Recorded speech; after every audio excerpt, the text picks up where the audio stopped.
अस्सलाम वालेकुम। आज हम बात करेंगे कलाम पाक की सूरह निसा के बारे में। मैं कुरान पाक के ज़रिए घर के जो मसाइल होते हैं, ज़िंदगी के मसाइल होते हैं, उनका हल बताने की कोशिश कर रहा हूँ।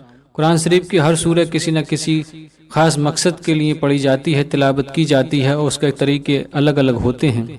तो मैं आज सूरह निसा के बारे में बात करूँगा। ये हर घर के मसले में काम में आती है, जो घर घर में आज मसले हैं। सबसे बड़ी इसकी खसूसियत ये है कि ये मियाँ बीवी के दरमियान जो नाइत्तेफाकियाँ नफ़रतें हो जाती हैं उसमें बहुत काम आती है, और नफ़रतों नाइत्तेफाकियों को ये मोहब्बत में बदल देती है। अगर कोई घर ऐसा है कि जिसमें मियाँ बीवी में मोहब्बत नहीं है, बात बात पे लड़ाई झगड़े होते हैं, बीवी शौहर को नीचा दिखाने का कोई मौका नहीं छोड़ती है और शौहर बीवी को नीचा दिखाने का कोई मौका नहीं छोड़ता है, दोनों एक दूसरे को नीचा दिखाने में लगे रहते हैं, चाहे वो लोगों के सामने की बात हो या आपस घर में की बात हो।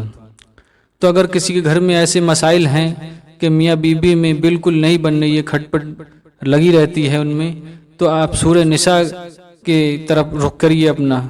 अल्लाह पाक ने सूरह निसा औरतों के लिए खुसूसी तौर पर नाजिल फरमाई है। इसके बारे में बहुत सी बातें हैं, कुछ बातें मैं आपको बता दूं। ये मदीना तैयबा में नाजिल हुई है।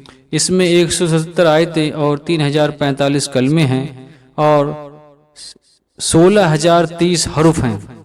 मैं हरूफ इसलिए बता रहा हूँ कि हर हरफ को पढ़ने या सुनने से, एक हरफ पढ़ने या सुनने से 10 नेकियां नाम अमाल में लिखी जाती हैं। तो अगर आप सूरह निसा की तिलावत करेंगे तो आपके नाम अमाल में 1,60,030 नेकियां लिखी जाएंगी।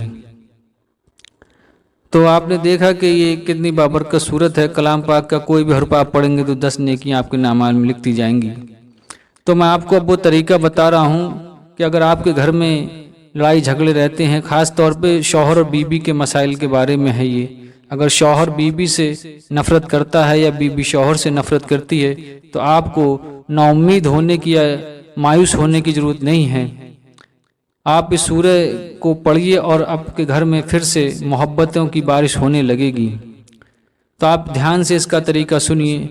कुरान शरीफ की ये सूरह निसा है और इसे हर दिन, अगर बीवी शौहर से नफ़रत करती है तो शौहर को पढ़ना है, और शौहर बीवी से अगर नफ़रत करता है तो ये बीवी को पढ़ना है।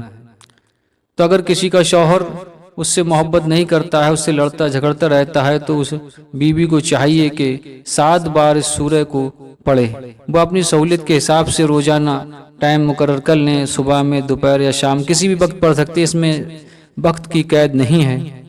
आप जिस समय आपको टाइम मिले उस समय आप इसको पढ़ सकती हैं, लेकिन 7 बार इसका पढ़ना शर्त है। बुजुर्गान दीन और उलमाए रूहानियत फरमाते हैं कि अगर कोई हर दिन 7 बार इस सूरह मुबारक को पढ़े तो अगर बीवी पढ़ेगी तो शौहर, और शौहर पढ़े तो बीवी उससे मोहब्बत करने लगेगी। तो रोज़ाना 7 बार पढ़ने की इसमें शर्त है, उससे ज़्यादा और कुछ नहीं है। अगर आप सुबह पढ़ें तो फजर की नमाज के बाद, और शाम को पढ़ें तो इशा की नमाज के बाद पढ़ें। तो आप देखेंगे कि कुछ ही दिन गुजरेंगे आपको इसकी तिलावत करते हुए, तो आपके घर में फिर से मोहब्बतों की बहार बहने लगेगी और आपकी जो मियाँ बीवी के दरमियान नफ़रतें थीं वो मोहब्बत में बदल जाएंगी। आपका कोई भी मसला हो ज़िंदगी का, तो कुरान में कोई ऐसा मसला नहीं है जिसका हल ना हो, बस आपको तरीका पता होना चाहिए। मैं आगे भी कुरान शरीफ की सूरह से घर के ज़िंदगी के मसाइल हल करने के जो तरीके हैं, जो बुजुर्गान दीन ने बताए हैं, मैं आपको बताने की कोशिश करूंगा। अगर आपने अभी तक हमारा चैनल सब्सक्राइब नहीं किया है या हमारे फेसबुक पेज को फॉलो नहीं किया है तो आप उसको फॉलो करें और हमारे यूट्यूब चैनल को सब्सक्राइब और लाइक करें। खुदा हाफिज।